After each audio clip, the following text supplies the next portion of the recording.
Today, we're taking a tour of the most incredible thing in the universe, the human mind. We're going to peel back the layers and look at the actual blueprint that makes you, well, you. From your deepest thoughts and feelings all the way to how you connect with the world.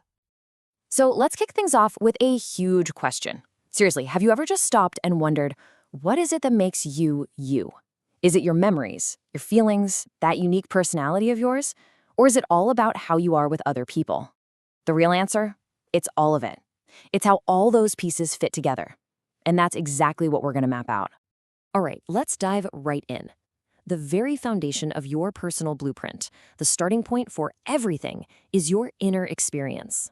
And that is built on two absolute cornerstones, memory and emotion.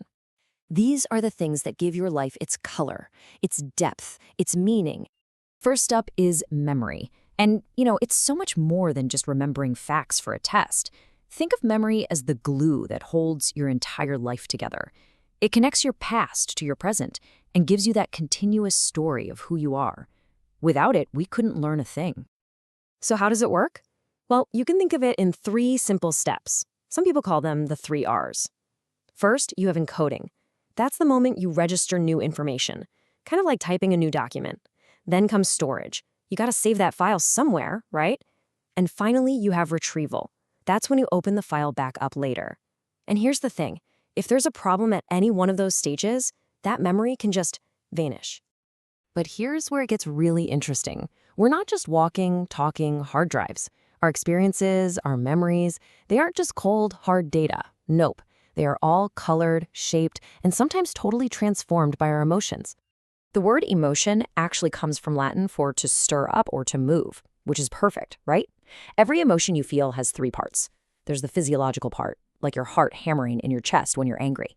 Then there's the cognitive part, the thought, hey, that's not fair. And finally, the behavioral part, clenching your fists or scowling. It's the whole package. So, this has led to a classic chicken or the egg debate among psychologists. What comes first, the feeling or the physical reaction? Imagine a car screeches to a halt right in front of you.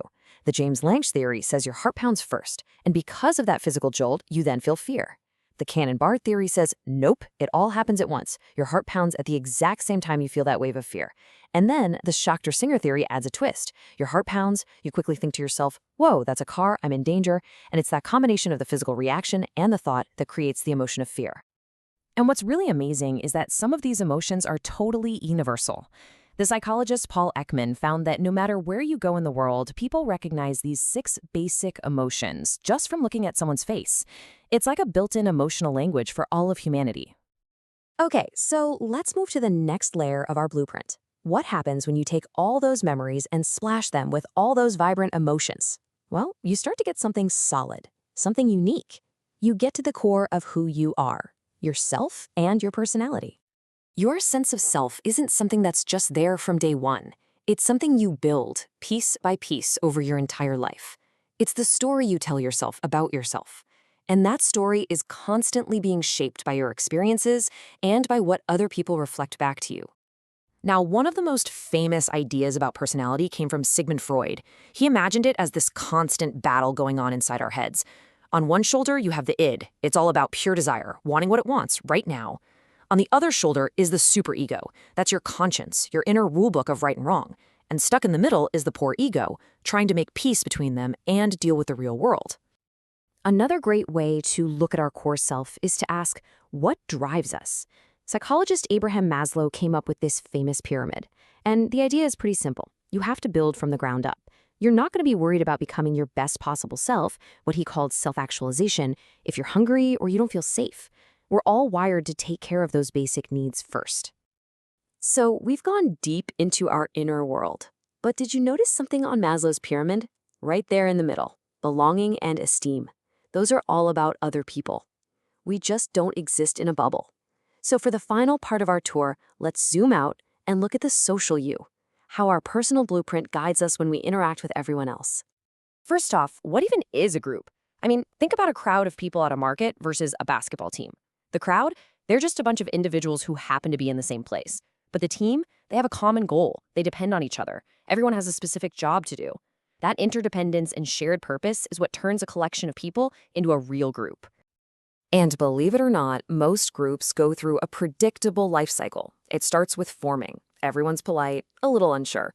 Then comes storming.